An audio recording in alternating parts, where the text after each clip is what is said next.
அல்லேலூயா, அல்லேலூயா. இந்த அருமையான காலை வேளையிலே உங்கள் யாவரையும் சந்திப்பதிலே மிகவும் மகிழ்ச்சி. ஆமென். நான் இங்கே வர்ற மாதிரி பிளானிங் இருந்துச்சு. ஆனால் திடீர்னு ட்ரெயின் கிடைக்குமா என்ன 7:30 மணிக்கு தான் அங்கே ஏறினேன். அது சரியான நேரத்துக்கு கர்த்தர் கொண்டு வந்து சேர்த்தார். ஆமென். எல்லாம் அவருடைய கிருபை. என் பேர் ஆண்ட்ரூ சுவாமிநாதன். என்னுடைய சொந்த ஊர் சிவகங்கை மாவட்டம் திருப்பத்தூர். நான் ஒரு 34 வருஷமாக அந்த புருனை என்கிற ஒரு தேசத்தில் வாழ்ந்து வருகிறேன். நான் பிறந்து வளர்ந்தெல்லாம் இந்து. அதுக்கப்புறமா நான் இஸ்லாம் தான் ஒரு நல்ல இதுன்னு சொல்லிவிட்டு அதுபடி மாறி அந்த இதெல்லாம் தெளிவாக படித்தேன் கொஞ்ச நாள். அப்புறம் புத்திஸில் மாறினேன். எதுலேயுமே எனக்கு ஒரு விடுதலை இல்லை. ஆனால் ஆண்டவராய் இயேசு கிறிஸ்து யாருன்னு எனக்கு அருமையான ஒரு பாஸ்டர், மெய்யான ஒளி இயேசு அப்படிங்கிற ஒரு பாஸ்டரை எனக்கு இதை அறிமுகப்படுத்தி வச்சு. அதுக்கப்புறம் நான் இந்த சத்தியத்தை அறிந்து இதில் தெளிவாக எனக்கு கர்த்தர் கிருபையில் கொடுத்தார். ஆமென். அருமையான பாஸ்டர் சாமுவேல் அருமையான நமக்கு ஒரு நல்ல எங்கள் கூட சில நாட்கள் ஊழியம் செய்தார். அவர் குடும்பத்தோடும் நான் அதிக தொடர்புகளாக இருந்த காலங்கள் உண்டு. எத்தனை பேருக்கு கடன் இருக்குதுன்னு எனக்கு தெரியாது. நான் கடனில் ரொம்ப கஷ்டப்பட்டாள். நான் வியாதியில் ரொம்ப கஷ்டப்பட்டாள். இப்போ என்கிட்ட 9 கார் இருக்குது. நான் கூலி வேலை செஞ்சேன். இப்போ என்கிட்ட 30-50 ஒர்க்கர்ஸ் இருக்காங்க. அது வெளிநாட்டில் இருக்கிறது பெரிய விஷயம். தரித்திரம் நம்ம ஆளக்கூடாது. தரித்திரத்தை நாம் ஆள வேண்டும். ஆமென். அதுக்கு ஒரே ஒரு வழி என்னென்னா, இந்த வேத புஸ்தகத்தை நம்ம பார்க்குறது வேற, கேட்குறது வேற, படிக்கிறது வேற. ஆனால் அது இருதயத்துக்குள்ளே நம்ம வைக்கும்போது அது நிறைய சொப்பனங்களையும் தரிசனங்களையும் கொடுக்குது. கர்த்தர் நம்ம வாழ்க்கையில் அற்புதங்களை செய்கிறார். எனக்கு எழுத படிக்க தெரியாது. தமிழை எழுத்துக்கூட்டி தான் படிக்க தெரியும். ஆனால் கர்த்தருடைய பெரிதான கிருபையினாலே ஒரு தேவதூதன் வானத்துக்கு மேலாக என்னை எடுத்து சென்று, இந்த வேத புஸ்தகம் கிடைக்காத காலம் வரப்போகுது, இதை போய் படித்து இந்த ஜனங்களை மனப்பாடம் செய்ய வை என்று சொன்னார். நான் போய் சொன்னால் யாரும் கேட்பாங்களா? நிறைய சாட்சி இந்த மாதிரி நம்ம கேட்டிருக்கோம்.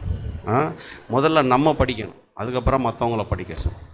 அது நான் நேரம் கிடைக்கும் போதெல்லாம் உங்களுக்கு சொல்கிறேன். நீங்கள் எப்படியாவது ஒரு நாளைக்கு உங்களுக்கு கர்த்தர் தெரிந்து கொண்ட வேத புத்தகத்தில் ஒரு வசனம் மனப்பாடம் பண்ணுங்க போதும். பைபிளை ஃபுல்லாக முடிக்கிறது நல்லது. ஆனால் ஒரு நாளைக்கு ஒரு வசனம் நம்ம மனப்பாடம் செய்யும் பொழுது கர்த்தர் நம்ம வாழ்க்கையில் அற்புதங்களை செய்கிறார். அல்லேலூயா. உலகத்தில் எத்தனையோ சாமிகள் இருக்குது. ஆனால் நம்ம சாமிக்கு இருக்கிற மாதிரி வாழ்க்கை வரலாறு யாருக்கும் கிடையாது. அல்லேலூயா. ஆபிரகாமின் குமாரனான தாவீதின் குமாரனான இயேசு கிறிஸ்துடைய வம்ச வரலாறு. ஆபிரகாம் ஈசாக்கை பெற்றான், ஈசாக்கு யாக்கோபை பெற்றான், யாக்கோபு யூதா அவன் சகோதரன் பெற்றான், யூதா பாரேசையும் சாராவையும் தாமாரிடத்தில் பெற்றான், பாரேஸ் எஸ்ரோமை பெற்றான், எஸ்ரோம் ஆரோமை பெற்றான், ஆரோம் அமினதாபை பெற்றான், அமினதா நகசோனை பெற்றான், நகசோன் சல்மோனை பெற்றான், சல்மோன் போவாசை ரகாப்பின் இடத்துல பெற்றான், போவாஸ் ஓபேத்தை பெற்றான், ஓபேத்து ஈசாயை பெற்றான், ஈசா தாவீது ராஜாவை பெற்றான், தாவீது ராஜா உரியாவின் மனுயன் சாலமோனை பெற்றான், சாலமோன் ரெகபியாமை பெற்றான், ரெகபியாம் அபியாவை பெற்றான், அபியா ஆசாவை பெற்றான், ஆசா யோசபாத்தை பெற்றான், யோசபாத்து யோராமை பெற்றான், யோராம் ஊசியா பெற்றான், ஊசியா யோதாம் பெற்றான், யோதாம் ஆகாசை பெற்றான், ஆகாஸ் எசேக்கியா பெற்றான், எசேக்கியா மனோசை பெற்றான், மனோசை ஆமோனை பெற்றான், ஆமோன் யோசியாவை பெற்றான். பாபிலோனுக்கு சிறைப்பட்டு போகும் காலத்தில் யோசியா எகனுடைய சகோதரரையும் பெற்றான். பாபிலோனுக்கு சிறைப்பட்டு போன பின்பு எகனியா சாலத்தியலை பெற்றான், சாலத்தியால் சொர்பாபேலை பெற்றான், சொர்பாபேல் அபியூத்தை பெற்றான், அபியூத்தை எலியாக்கிமை பெற்றான், எலியாக்கிமை ஆசோரை பெற்றான், ஆசோர் சாதோக்கை பெற்றான், சாதோக் ஆகிமை பெற்றான், ஆகிம் எலியூத்தை பெற்றான், எலியூத்து எலேசேரை பெற்றான், எலேசேர் மாத்தானை பெற்றான், மாத்தான் யாக்கோப்பை பெற்றான், யாக்கோப்பு மரியாளுடைய யோசேப்பை பெற்றால். அடுத்து கிறிஸ்து எனப்படுகிற இயேசு பிறந்தார். இவ்விதமான உண்டான தலைமுறையெல்லாம் ஆபிரகாம் முதல் தாவீது வரைக்கும் 14 தலைமுறைகளும், தாவீது முதல் பாபிலோனுக்கு சிறைப்பட்டு போன காலம் வரை 14 தலைமுறைகளும், பாபிலோனுக்கு சிறைப்பட்டு போன காலம் முதல் கிறிஸ்து வரைக்கும் 14 தலைமுறைகளுமாம். இயேசு கிறிஸ்துடைய ஜனத்தின் உரமாதோட தாயாகிய மரியாள் யோசேப்புக்கு நியமிக்கப்பட்டிருக்கையில் அவர்கள் கூடி வரும் முன்னே அவை பரிசுத்த ஆவியினால் கர்ப்பவதியானால் என்று காணப்பட்டு அவளுடைய புருஷனா யோசேப்பு நீதிமானாக இருந்து அவளை அவமானப்படுத்த மனதில்லாமல் ரகசியமே அவளை தள்ளிவிட யோசனையாயிருந்தான். அவன் இப்படி சிந்தித்துக் கொண்டு இருக்கையில் கர்த்தருடைய தூதன் அவனுக்கு சொப்பனத்திலே காணப்பட்டு, தாவீதின் குமாரனாகிய யோசேப்பே, உன் மனைவியாகிய மரியாளை சேர்த்துக்கொள்ள ஐயப்படாதே. அவளிடத்தில் உற்பத்தியாயிருக்கிற பரிசுத்த ஆவியினால் உண்டானது. அவள் ஒரு குமாரனை பெறுவாள். அவருக்கு இயேசு என்று பெயரிடுவாயாக. ஏனெனில் தமது ஜனங்களின் பாவங்களை நீக்கி அவர் ரட்சிப்பார் என்றாம். தீர்க்கதரிசி மூலமாக கர்த்தரால் உரைக்கப்பட்டது நிறைவேறும்படி இதெல்லாம் நடந்தது. அவள் இதோ ஒரு கன்னிகை கர்ப்பவதியாகி ஒரு குமாரனை பெறுவாள். அவருக்கு இம்மானுவேல் என்று பெயரிடுவார்களாக. இம்மானுவேல் என்பதற்கு தேவன் நம்மோடு இருக்கிறார் என்ற அர்த்தமாம். யோசேப்பு நித்திரை தெளிந்து கர்த்தருடைய தூதன் தனக்கு சொப்பனத்திலே கட்டளையிட்டபடி தன் மனைவியை சேர்த்து கொண்டு அவள் தான் முதல் பேரான குமாரனை பெருமளவும் அவளை அறியாதிருந்து அவருக்கு இயேசு என்று பெயரிட்டான். இயேசுன்னா இப்படி தான் இருக்கணும். அவர் தான் சிங்கம். ஆமென். இதில் இன்னிலிருந்து நீங்கள் எல்லாரும் ஆரம்பிங்க, வேதத்தை மனப்பாடம் பண்ண ஆரம்பிங்க. கர்த்தர் நம்ம வாழ்க்கையில் அற்புதத்தை செய்வார். ஆமென். ஏன்னா வசனம் அதுதான் சொல்லுது. ஆதி முதல் இருந்தது, நாங்கள் கேட்டதும், எங்கள் கண்களினால் கண்டதும், நாங்கள் நோக்கி பார்த்ததும், எங்கள் கைகளினால் தொட்டதுமா இருக்கிற ஜீவ வார்த்தையை உங்களுக்கு அறிவிக்கிறோம். அந்த ஜீவன் வெளிப்பட்டதே அது பிதாவினிடத்தில் இருந்ததும் எங்களுக்கு வெளிப்பட்டதுமான நித்தியமாக இருக்கிற அந்த ஜீவனை கண்டு அதை குறித்து சாட்சி கொடுத்து அதை உங்களுக்கு அறிவிக்கிறோம். நீங்களும் எங்களோடு ஐக்கியம் உள்ளவராகும்படிக்கு நாங்கள் கேட்டும் கண்டும் இருக்கவில்லை உங்களுக்கு அறிவிக்கிறோம். உங்கள் சந்தோஷம் நிறைவாய் இருக்கும்படி இவைகள் உங்களுக்கு எழுதுகிறோம். தேவன் ஒளியாய் இருக்கிறார், அவரில் எவ்வளவு வேறும் இருள் இல்லை. இது நாங்கள் அவரிடத்தில் கேட்டு உங்களுக்கு அறிவிக்கிற விசேஷமாய் இருக்கிறது. நாம் அவரோடு ஐக்கியப்பட்டவர்கள் என்று சொல்லியும் இருளிலே நடக்கிறவர்களாக இருந்தால் சத்தியத்தின்படி நடாமல் பொய் சொல்லுகிறவர்களாக இருப்போம், அவருடைய சத்தியம் நமக்குள் இராது. அவர் ஒளியாய் இருக்கிறது போல நாமும் ஒளியிலே நடந்தால் ஒருவருக்கு ஒருவர் ஐக்கியப்பட்டிருப்போம். அவருடைய குமாரனாகிய இயேசு கிறிஸ்துவின் ரத்தம் சகல பாவங்களை நீக்கி நம்மை சுத்திகரிக்கும். நாம் பாவம் இல்லை என்போமானால் நம்மை நாமே வஞ்சிக்கிறவர்களாக இருப்போம், சத்தியம் நமக்குள் இராது. நம்முடைய பாவங்களை நாம் அறிக்கையிட்டால் பாவங்களை நமக்கு மன்னித்து எல்லா அநியாயத்தையும் நீக்கி நம்மை சுத்திகரிக்கிறதற்கு அவர் உண்மையும் நீதி உள்ளவருமாய் இருக்கிறார். நாம் பாவம் செய்யவில்லை என்போமானால் நாம் பொய்யராக்கிறவர்களா இருப்போம், அவருடைய வார்த்தை நமக்குள் இராது. அல்லேலூயா. ஏசுற பார்க்குற அனுபவம், கேட்குற அனுபவம், தொடர அனுபவம், அந்த வார்த்தையை நம்ம தொட்டு படிக்கும்போது நம்ம வாழ்க்கையில் நிச்சயம் ஒரு மாற்றம் உண்டாகிறத நான் உணர்ந்துக்கிட்டு இருக்கேன். அல்லேலூயா. இன்னும் நான் உங்களுக்கு நிறைய, எனக்கு அரை மணி நேரம் ஐயா, சரி சோத்திரம். ஏன்னா அவங்க வெளிப்படுத்தின விசேஷம் 1ஆம் அதிகாரம் 1ஆம் அதிகாரத்திலிருந்து 22வது அதிகாரம் கடைசி வரைக்கும் ஏதாவது ஒரு அதிகாரத்திலிருந்து ஒரு வசனம் அதிகாரம்லாம் நீங்கள் சொல்ல வேண்டாம். ஜஸ்ட் நீங்கள் வசனத்தை வாசிங்க, அது எந்த அதிகாரம்னு சொல்லிவிட்டு நேரம் கிடைக்கும் போதெல்லாம் நான் உங்களுக்கு சொல்லி முடிச்சிடுறேன். உங்கள் சாய்ஸ். சீக்கிரம் 1ஆம் அதிகாரம் 1ஆம் வசனத்திலிருந்து 22வது அதிகாரம் கடைசி அதிகாரத்துக்குள்ளே நீங்கள் அதிகாரம் வசனமெல்லாம் நம்பர்லாம் சொல்ல வேண்டாம். ஜஸ்ட் நீங்கள் வசனத்தை வாசிங்க, அது எந்த அதிகாரம்னு நான் உங்களுக்கு முதல்ல சொல்லிடுறேன். வசனத்தின் முன்பகுதியோ பின்பகுதியோ எங்கிருந்து வேணால் தொடங்கலாம். உனக்கு கொஞ்சம் பலன் என்று என் நாமத்தை மேலே வசனத்தை கை கொண்டபடினால் இதோ திறந்த வாசலை உனக்கு முன்பாக வைத்திருக்கிறேன், அதை ஒருவனை பூட்ட மாட்டான். யூதர் அல்லாத தங்கள் யூதர் என்று பொய் சொல்லுகிற சாத்தானுடைய கூட்டத்தாரில் உன்னை சிலர் உனக்கு கொடுப்பேன். இதோ அவர்கள் உன் பாதங்களுக்கு முன்பாக வந்து பணிந்து நான் உன்மேல் அன்பா இருக்கிறதை அறிந்து கொள்ளும்படி செய்வேன். என் பொறுமையை குறித்து சொன்ன வசனத்தை நீ காத்துக்கொண்டபடினால் பூமியின் குடியிருக்கிறவர்களை சோதிக்கும் பூச்சகரத்தின் மீது எங்கு வரப்போற சோதனை காலத்துக்கு தப்பும்படி நானும் உன்னை காப்பேன். இதோ சீக்கிரமாய் வருகிறேன். ஒருவனும் உன் கிரீடத்தை எடுத்துக்கொள்ளாதபடி உனக்குள்ளதை பற்றி கொண்டிரு. ஜெயங்கொள்ளுகிறவன் எவனோ அவன் என் தேவனுடைய ஆலயத்தில் தூணாக்குவேன், அதனால் ஒரு காலம் நீங்கப்படுவதில்லை. என் தேவனுடைய நாமத்தையும் என் தேவனால் பரலோகத்திலிருந்து இறங்கி வருகிற புதிய எருசலேம் என் தேவனுடைய நகரத்தின் நாமத்தையும் என் புதிய நாமத்தையும் அவன் மேல் எழுதுவேன். ஆவியானவர் சபைகளுக்கு சொல்லுகிறதை காதுள்ளவன் கேட்க கடவன் என்று எழுது.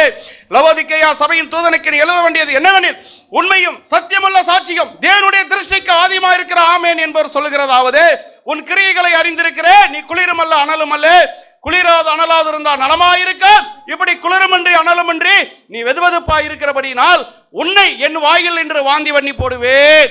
நீ நிர்வாக்கியம் உள்ளவனும் பரிதவிக்கப்பட்டவனும் தரித்திரனும் குருடனும் நிர்வாணியுமாய் இருக்கிறது அறியாமல் நான் ஐஸ்வர்யவான் என்றும் திரவிய சம்பந்தன் என்றும் எனக்கு ஒரு குறைவும் இல்லை என்று நீ சொல்லுகிறபடினால் நான் நீ ஐஸ்வர்யனபடி நெருப்பிலே புடமிட்ட உன்னையும் உன் நிறுவனமாய் அவலட்சணம் தோன்றாதபடி உடுத்திக் கொள்வதற்கு வெண்வஸ்திரங்களை என்னிடத்திலே வாங்கிக் கொள்ளும்படிக்கும் நீ பார்வையடையும் படிக்கும் உன் கண்களுக்கு கலிக்கப்பட வேண்டிய ஆலோசனை சொல்லுகிறேன். நான் நேசிக்கிறவர்கள் எவர்களோ அவர்களை கடிந்து கொண்டு சிச்சிக்கிறேன். ஆகையால் நீ ஜாக்கிரதையாயிருந்து மனம் திரும்ப. இதோ வாசப்படியில நின்று தட்டுகிறேன். ஒருவன் என் சத்தத்தை கேட்டு கதவை திறந்தால் நான் அவனிடத்தில் பிரவேசித்து அவனோடு போஜனம் பண்ணுவேன், அவனு என்னோடு போஜனம் பண்ணுவான். நான் ஜெயங்கொண்டு என் பிதாவுடைய சிங்காசனத்தில் உட்கார்ந்து இருக்கிறது போல ஜெயங்கொள்ளுகிறவன் எவனோ அவனும் என்னோடு கூட என் சிங்காசனத்தில் உட்காரும்படி அருளை செய்வேன். ஆவியானவர் சபைகளுக்கு சொல்லுகிறதை இவைகளுக்கு பின்மைதோ பரலோகத்திலே திறக்கப்பட்டிருந்த வாசலை கண்டேன். முன்னமே எக்கால சத்தம் போல என்னுடைய நான் சத்தமானது, இங்கே ஏறிவா, இவைகளுக்கு பின்பு சம்பவிக்க வேண்டியதை உனக்கு காண்பிப்பேன் என்று விளம்பினது. உடனே ஆவிக்குள்ளானேன். அப்பொழுதோ வானத்திலே ஒரு சிங்காசனம் வைக்கப்பட்டிருந்தது. அந்த சிங்காசனத்தில் மேல் ஒரு வீட்டிருந்தவர் பார்வைக்கு வச்சிரக்கல்ல 11 ஒப்பாயிருந்தார். அந்த சிங்காசனத்தை சுற்றி ஒரு வானவில் இருந்தது. அது பார்வைக்கு மரகதமால தோன்றிற்று. அந்த சிங்காசனத்தை சூழ 24 சிங்காசனங்கள் இருந்தன. அதில் 24 மூப்பர்கள் வெண்வஸ்திரம் தரித்து தங்கள் சிரஸ்களிலே பொன்முடி சூடி அந்த சிங்காசனத்தின் மேல் உட்கார்ந்திருக்க கண்டேன். அந்த சிங்காசனத்தில் இருந்த மின்னல்களும் சத்தங்களும் இடி முழக்கங்களும் உண்டாயின. அல்லேலூயா. அப்பொழுது தேவனுடைய எலியாக்கிரத்தை எரிந்து வச்சு பழகி போன கண்ணாடி கடல் இருந்தன. சிங்காசனத்து மத்தியில் அந்த சிங்காசனத்தை சுற்றிலும் 4 ஜீவன்கள் இருந்தன. அவைகள் முன்புறத்திலும் பின்புறத்திலும் கண்களால் நிறைந்தவளுமாயிருந்தன.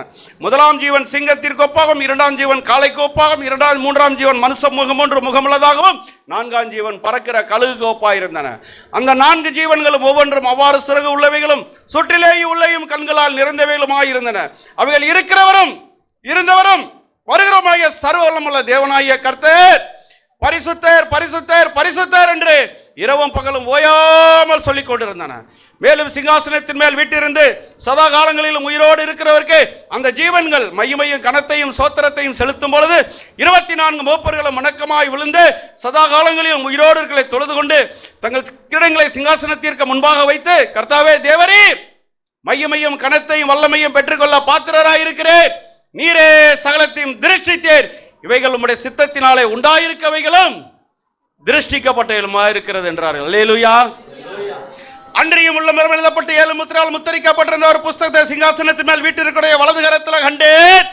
புஸ்தகத்தை திறங்கள் முத்திரையில உடைக்கும் பாத்திரவான் யார் என்று மிகுந்த சத்தமிட்டு கூறுகிற பலமுள்ள தூதனையும் கண்டேன். வானத்திலேயாவது பூமியிலாவது பூமியின் கீழாவது ஒருவனும் அந்த புஸ்தகத்தை திறக்கவும் அதை பார்க்கவும் கூடாது இருந்தது. ஒருவனும் அந்த புஸ்தகத்தை இருந்து வாசிக்கவும் அதை பார்க்கவும் பாத்திரவனாக காணப்படாதபடியினால் நான் மிகவும் அழுதேன். அப்பொழுது மூப்பரில் ஒரு நோக்கி, நீ அழ வேண்டாம், இதோ யூதா கோத்திரத்து சிங்கமும் தாவீது வேறுமானவர் புஸ்தகத்தை திறக்கவும் அதன் 7 முத்திரைகளை உடைக்கவும் ஜெயம் கொண்டிருக்கிறார் என்றார். அப்பொழுது இதோ அடிக்கப்பட்ட வண்ணமா இருந்த ஒரு ஆட்டுக்குட்டி சிங்காசனத்திற்கும் 4 ஜீவன்களுக்கும் மூப்பர்களுக்கும் மத்தியிலே நிற்க கண்டேன். அது 7 கொம்புகளையும் 7 கண்களையும் உடையதாக இருந்தது. அந்த 7 கண்களும் பூமி எங்கும் அனுப்பப்படுகிற தேவனுடைய 7 ஆவிகளையா. அந்த ஆட்டுக்குட்டியானவர் வந்து சிங்காசனத்தின் மேல் வீட்டிற்கு வலது கரத்தில் இருக்க புஸ்தகத்தை வாங்கினார். அவர் அந்த புஸ்தகத்தை வாங்கின பொழுது அந்த 4 ஜீவன்களும் 24 மூப்பர்களும் தங்கள் தங்கள் சுரமண்டலங்களையும் பரிசுத்த வான்முடைய ஜெபனா தூவர்க்கங்கள் பொற்கலசங்களையும் பிடித்துக் கொண்டு ஆட்டுக்குட்டியானவருக்கும் நான் வணக்கமாய் விழுந்து, கர்த்தாவே தேவனீர் உம்முடைய இரத்தத்தினாலே புஸ்தகத்தை வாங்கி முத்திரை உடைக்கும் பாத்திரராயிருக்கிறேன், ஏனெனில் நீர் அடிக்கப்பட்டு சகல கோத்திரங்களிலும் ஜனங்களிலும் பாசைக்காரர்களும் இருந்து தேவனுக்கு ரத்தத்தினாலே எங்களை மீட்டுக் கொண்டு எங்கள் தேவனுக்கு முன்பாக எங்களை ராஜாக்களும் ஆசாரியரும் ஆக்கினேர், நாங்கள் பூமியிலே அரசாளுவோம் என்று புதிய பாட்டை பாடினார்கள். பின்பு நான் பார்த்தபொழுது சிங்காசனத்தையும் ஜீவன்களையும் மூப்பர்களையும் சூழ்ந்திருந்த அநேக தூதருடைய சத்தத்தை கேட்டேன். அவருடைய இலக்கம் 10,000 10,000 1000 1000 இருந்தது. அவர்களும் மகா சத்தமிட்டு, அடிக்கப்பட்ட ஆட்டுக்குட்டியானவர் வல்லமையும் ஐஸ்வர்யத்தையும் ஞானத்தையும் பலத்தையும் கனத்தையும் மகிமையும் சோத்திரத்தையும் பெற்றுக்கொள்ள பாத்திரரா இருக்கார் என்று சொன்னார்கள்.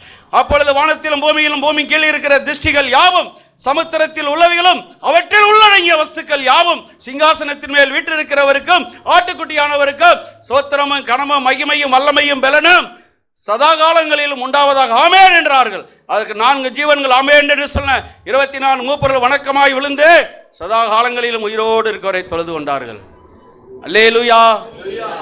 நீங்க எல்லாம் படிக்கணும். ஆமென். இந்த வேத வசனம் கிடைக்காத கொடிய காலம் வரப்போகுது. நாம் சோம்பேறிகளாக இருக்கிற வரைக்கும் நம்ம தரித்திரம் மாறாது. உயிருள்ளவன் என்ற பெயர் கொண்டிருந்திருக்க கிறிஸ்துவ ஜீவியம் இன்னைக்கு நிறைய வாழ்ந்து கொண்டு இருக்கிறது. எனக்கெல்லாம் போட்டுக்க சட்டை கிடையாது, படிக்கல, ரொம்ப கடன் வறுமை. என்னைக்கு இந்த வேத புத்தகம் நம்ம இருதயத்துக்குள்ள போக ஆரம்பிச்சதோ கர்த்தர் வழிகளை திறக்கிறார். அல்லேலூயா. இதை சொல்லிக்கிட்டே இருக்கணும். இந்த கர்த்தருடைய வார்த்தையில வல்லமை இருக்கு.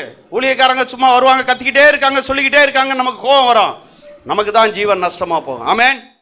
ரோமர் 8, ஆனபடியினால் கிறிஸ்து இயேசுக்கு உட்பட்டவர்கள் இந்த மாம்சத்தின்படி நடமால் ஆவியின்படி நடக்கிறவர்களுக்கு ஆக்கினை தீர்ப்பு இல்லை.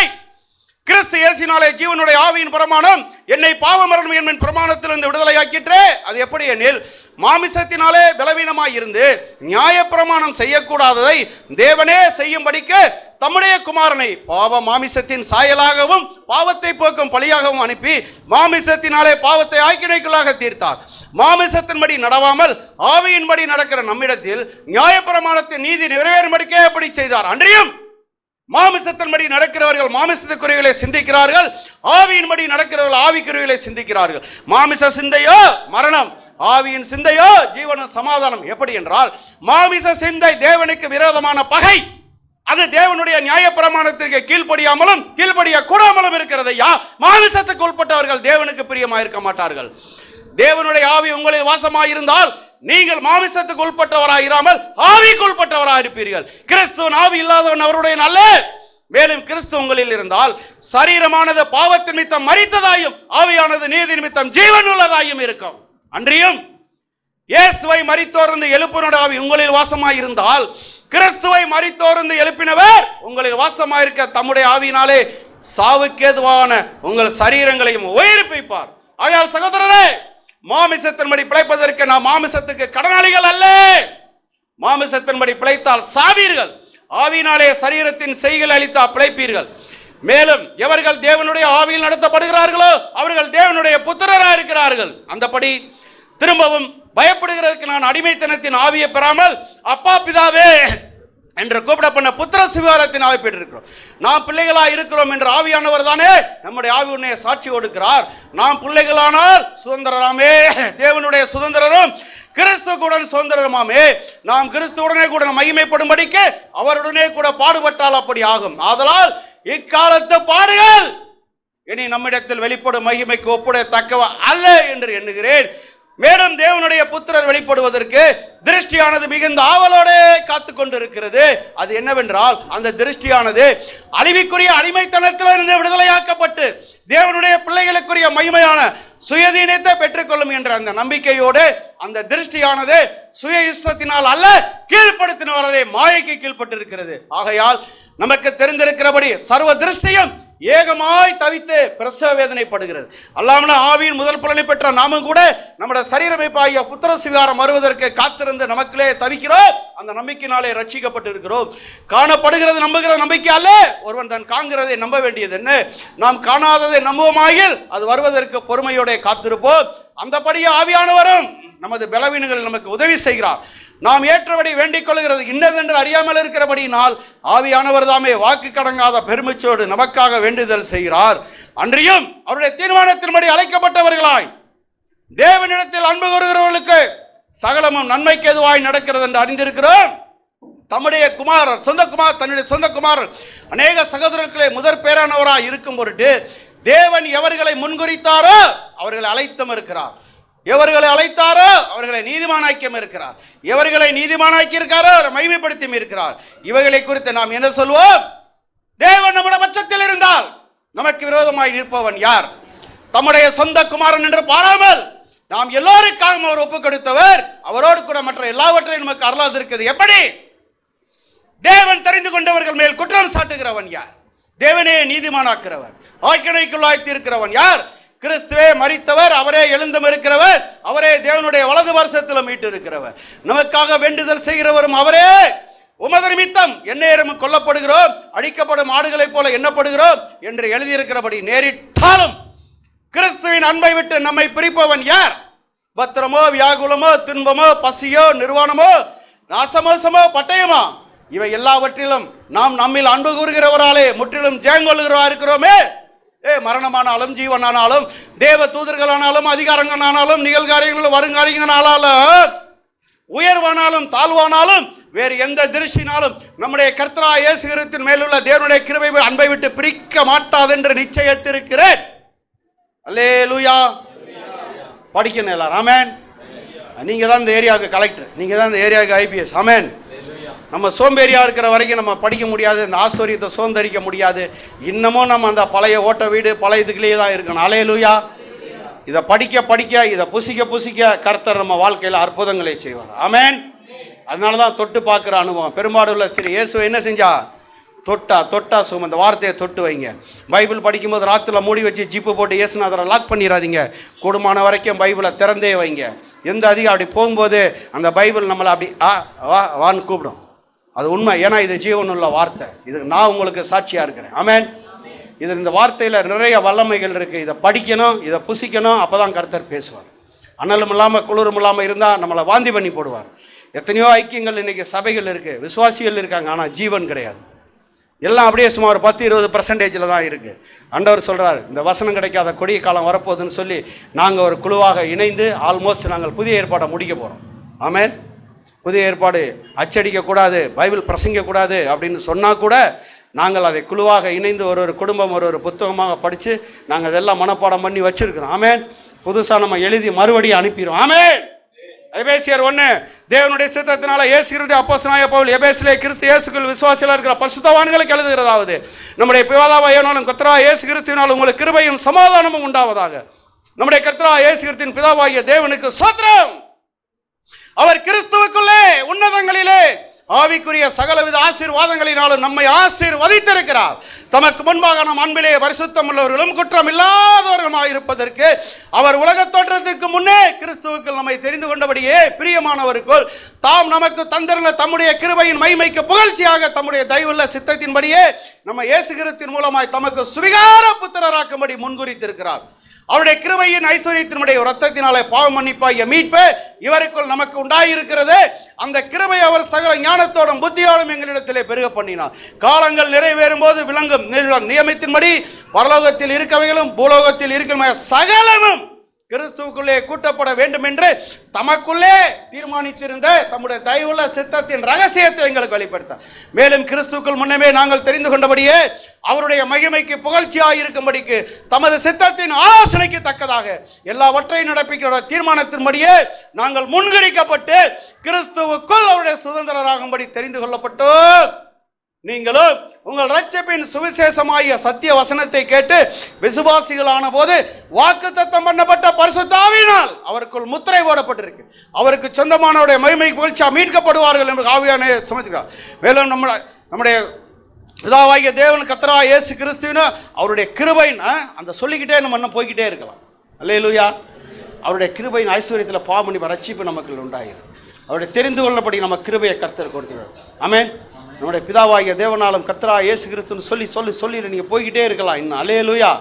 அதில் தான் கர்த்தருடைய வல்லமை இருக்குது. ஆமென். அன்று எல்லாம் அந்த வசனத்தில் நீங்கள் எபேசியர் ஃபுல்லாக 6 அதிகாரம் படித்து பார்த்தீங்கன்னு வச்சுக்கோங்களேன். அந்த 6 அதிகாரத்துலையும் கர்த்தர் கிருபை கொடுத்துரு. அல்லேலூயா. அவருடைய ஐஸ்வர்யத்தை தெரிஞ்சுக்கிறோம். நம்முடைய பிதாவாகிய கிறிஸ்து சாதாரண தேவன் அல்ல. இதெல்லாம் நம்ம நிறையா படிக்க வாழ்க்கையில் ஒரு பிரைட்னஸ் உண்டாகிக்கிட்டே இருக்கு. ஆமென். இன்னும் நான் சொல்லிக்கிட்டே இருப்பேன். விட்டார்னா அன்றைக்கி நைட்டு ஃபுல்லாக நாங்கள் போய்கிட்டே இருப்போம். அல்லேலூயா. மத்தேயு 5 அவர் திரளான ஜனங்களை கண்டு மலைமேல் ஏறினால் உட்கார்ந்தவருடைய சீசர்களிடத்தில் வந்தார்கள். அப்போது தமது வாயை திறந்தவர்களை உபதேசித்து சொன்னது என்னவென்றால், ஆவியில் எளிமை உள்ளவர்கள் பாக்கியவான்கள், பரலோக ராஜ்யம் அவர்களுடையது. துயரப்படுகிற பாக்கியவான்கள், அவர்கள் ஆறுதல் அடைவார்கள். சார்ந்த குணமுள்ளவர்கள் பாக்கியவான்கள், பூமியை சுதந்தரித்துக் கொள்வார்கள். நீதியின் மேல் பசிதாகம் உள்ளவர் பாக்கியவான்கள், அவர்கள் திருப்தி அடைவார்கள். இரக்கமுள்ளவர்கள் பாக்கியவான்கள், அவர் இரக்கம் பெறுவார்கள். இருதயத்தில் சுத்தமுள்ளவர்கள் பாக்கியவான்கள், அவர்கள் தேவனை தரிசிப்பார்கள். சமாதானம் பண்ணுகிற பாக்கியவான்கள், அவர்கள் தேவனுடைய புத்திரர் எனப்படுவார்கள். அல்லேலூயா. என் நிமித்தம் உங்களை நிந்தித்து துன்பப்படுத்தி பலவித தீமையான மொழியில் உங்கள் பொய்யா சொல்ல சந்தோஷப்பட்டு கழிவுறுங்கள். பரலோகத்தில் உங்கள் பணம் மிகுதியாக இருக்கும். உங்களுக்கு முன் இருந்த தீர்க்க தரிசனம் அப்படியே துன்பப்படுத்தினார்களே. நீங்கள் பூமிக்கு உப்பா இருக்கிறீர்கள்.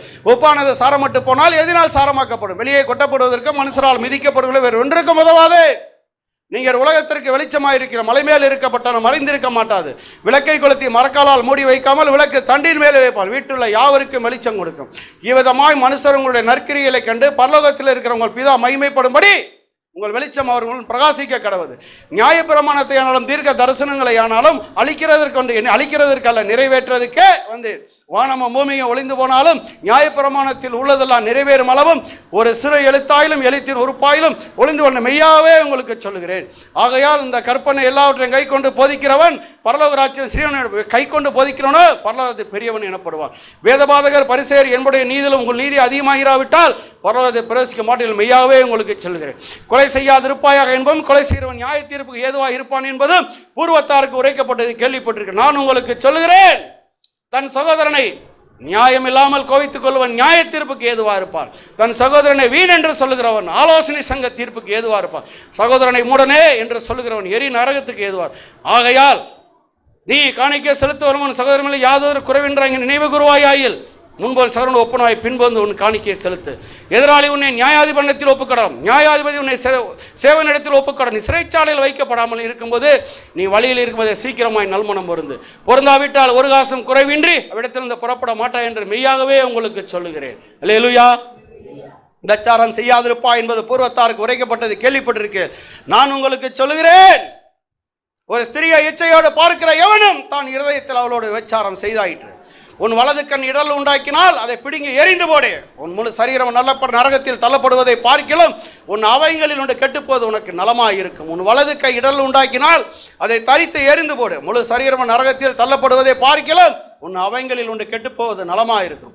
தன் மனைவியை தள்ளிவிடுகிற எவனும் அவளுக்கு தள்ளுதல் சீட்டை கொடுக்க கடவன் என்று உரைக்கப்படும். நான் உங்களுக்கு சொல்லுகிறேன், வேசித்தர முகாந்திரத்தினால் ஒளியே தன் மனைவியை தள்ளிவிடுகிற எவனும் அவளை விபச்சாரம் செய்ய பண்ணுகிறவனாயிருப்பான். தள்ளிவிடப்பட்ட அவளை விவாகம் பண்ணுகிறவன் விபச்சாரம் செய்ய பண்ணுகிறவனாயிருப்பான். அன்றையும் நீ பொய் ஆணையிடாமல் உன் ஆணைகளை கர்த்தர் முன்னிலையாய் செலுத்துவா என்று உரைக்கப்பட்டது கேள்விப்பட்டிருக்கிறீர்கள்.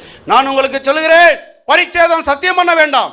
வானத்தின் மேல் சத்தியம் பண்ண வேண்டாம், அது தேவனுடைய சிங்காசனம். பூமியின் மேல் சத்தியம் பண்ண வேண்டாம், அது அவருடைய பாதப்படி. எருசலேம் பேரில் சத்தியம் பண்ண வேண்டாம், அது மகாராஜாவுடைய நகரம். உன் சிரசின் மேல் சத்தியம் பண்ண வேண்டாம், அதில் ஒரு மயிராக்க வெண்மையாக்கம் கருப்பா உன்னால் கூடாதே. உள்ளதை உள்ளதென்றும் இல்லாத இல்லாதென்றும் சொல்லுங்கள், அதற்கு மிஞ்சினது தீமையினால் உண்டாயிருக்கும். கண்ணுக்கு கண் பல்லுக்கு பல் என்று உரைக்கப்பட்டது கேள்விப்பட்டிருக்கிறேன். நான் உங்களுக்கு சொல்கிறேன், தீமையோடு எதிர்த்து நிற்க வேண்டாம். ஒருவன் உன்னை ஒரு கன்னத்தில் மறு கன்னத்தின் திருப்பிக் கொடு, உன்னோடு வழக்காடி உன் வஸ்திரத்தை எடுத்துக்கொள்ள வேண்டும் என்கிற அங்கேயும் விட்டு விடு. உன்னிடத்தில் கேட்கிறவனுக்கு கொடு, உன்னிடத்தில் கடன் வாங்க விரும்ப முகம் போனாதே. உனக்கு அடுத்தவனை சினைத்து உன் சத்துருவை பகைப்பாக என்று சொல்வது கேள்விப்பட்டிருக்கேன். நான் உங்களுக்கு சொல்லுகிறேன், உங்கள் சத்துருக்களை சினைதீங்கள், உங்களை பகைக்கிறவர்களுக்கு நன்மை செய்யுங்கள், உங்களை நிந்திக்கிறவர்கள் துன்பத்தான் ஜோமன்கள். இப்படி செய்வனால் பரலோகத்தில் புதாவுக்கு புத்திரராக இருப்பீர்கள். அவர் நல்லோர் மேலும் தீயோர் மேலும் தமது சூரியனை உதிக்க பண்ணி நீதி உள்ளவர் மேலும் அதிக உள்ளவரும் மழையை பெய்ய பண்ணுகிறார். நீங்கள் சிநேகிப்பிலே சிநேகிப்பினால் நீங்கள் விசேஷத்தை செய்வதென்ன? ஆயக்காரரும் அப்படியே செய்கிறார்கள் அல்லவா? உங்கள் சகோதரரை மாத்திரம் நீங்கள் வாழ்த்துவீர்களான அவர்களும் அப்படியே செய்கிறார்கள் அல்லவா? ஆகையால் பரலோகத்தில் இருக்கிற பிதா பூரண சர்க்குனராக இருக்கிறது போல நீங்களும் பூரண சர்க்குனராக இருக்க கடவீர்கள். ஆமேன். ஏதாவது கொஞ்சம் கொஞ்சம் விட்டுருந்தா மன்னிச்சுக்கோங்க. ஆமேன். கர்த்தர் நல்லவர் என்பதை ருசித்து பாருங்க. நீங்கள் பாக்கியவான். நான் உங்களை சந்தியதில் பாக்கியம், நீங்கள் என்னை சந்தியில் ரொம்ப பாக்கியம். நான் இன்னைக்கு வருவேன் நீங்கள் நினச்சி கூட பார்த்தது கிடையாது. கர்த்தர் செய்ய நினைச்சது தடைபடாது. எவனையும் நம்பாத. இந்த வேத வசனத்தை இந்த வேத வசனத்தை அறிக்கை செய்ய அறிக்கை செய்ய அறிக்கை செய்ய அறிக்கை செய்ய அறிக்கை நாவினால் அறிக்கை செய்ய நம்ம வாழ்க்கையில் ஒரு பிரகாசம் உண்டு. காற்றையும் காண மாட்டாய், மலையும் காண மாட்டாய், பல்ல நிரம்பி விடும் வாய்க்கால்களை விட்டு. வாய் நம்ம வாய், கால் இங்கிலீஷில் வாய்க்கால். இந்த வார்த்தையில் நம்ம அறிக்கை செய்ய கர்த்தர் அற்புதம் செஞ்சுக்கிட்டே. ஆவியானவர் வந்து நம்ம எல்லாத்தையும் இப்படி எட்டி பார்க்குறாரு. எல்லா பயிலும் குடும்பம் பொண்டாட்டி புள்ள சண்டை பிரச்சனையில் தூங்கிட்டு இருக்கிறான். ஏன்னா ஆவியானவரும் தேவனுடைய சித்தத்தின்படி பரிசுத்தவான்களுக்கு வேண்டுதல் செய்கிறபடினால் இருதயங்களை ஆராய்ந்து பார்க்கிற ஒரு ஆவியின் சிந்தை இன்னதான். ஒரு வீடு கட்டுற மாதிரி, நல்லா இருக்கிற மாதிரி, ஊழியம் செய்கிற மாதிரி, அற்புதம் நடக்கிற மாதிரி, சுகமாகிற மாதிரி இந்த இருதயங்கள் எல்லாம் நீ இருதயத்தில் நினைச்சா ஆவியானவர் அதை கிரிய செய்வார். நீ நம்ம நினைக்கிறதும் இல்லை, தூங்குறதும் இல்லை.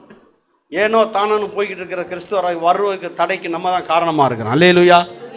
எல்லாம் நல்லா இருக்கணும், சந்தோஷமா இருக்கணும். ஆமென். நம்ம அளப்பிறந்தவர்கள் ஆளப்பிறந்தவர்கள். அல்லேலூயா. கர்த்தருடைய வசனத்தை பூசிங்க, சபைக்கு கீழ்ப்படிந்திருங்க, கர்த்தர் பெரிய காரியங்களை செய்வார். ஒன்றிலும் எல்லாவற்றையும் எல்லாவற்றாலும் நிரப்புகிற தேவன். ஆமென். அவரை நினைச்சா நடந்துக்கிட்டே தீரும். அவரால் கூடாத கன்றியும் இயேசுவை மரித்தோர்ந்து எழுப்பினார் உங்களில் வாசமாக இருந்தால் கிறிஸ்துவை மரித்தோர்ந்து எழுப்பினார் உங்கள் வாசமாக இருக்கிற நம்ம தம்முடைய ஆவியினாலே சாவுக்கு ஏதுவான உங்கள் சரீரங்களெல்லாம் உயிர்ப்பிப்பார். அல்லேலூயா. கர்த்தர் நல்லவர். நல்ல நேரத்துக்காக சோத்திரம். நேரம் வரும்போது எனக்காக ஜெபம் பண்ணி கொள்ளுங்க. நாளையிலேருந்து எல்லாம் ரெவலேஷன் படிக்க ஆரம்பிக்கணும், எபேசியர் படிக்க ஆரம்பிக்கணும். ஆமென். நான் நேரம் கிடச்சா வரும்போது உங்கள் மத்தியில் வந்து சந்திக்கிறேன். ப்ரைஸ். ஏன்னா ரொம்ப கேட்டாலும் நமக்கு போர் அடிச்சுப்போம். ஆமென். கர்த்தர் பெரிய காரியங்களை செய்ய போகிறார். எதுக்காக நான் சொல்கிறேன்னா, உங்களுக்கு எப்பாவது காலையில் எழுந்திரிக்கும் போது போகும்போது ஞாபகம் வந்துச்சுன்னா, சரி இந்த அண்ணன் வந்து சொன்னாரே அப்படின்னு சொல்லிட்டு எனக்காக ஒரு சோத்திரம். அந்த சோத்திரம் தான் எனக்கு சொத்து. ஆமென். கர்த்தர் நல்லதான்.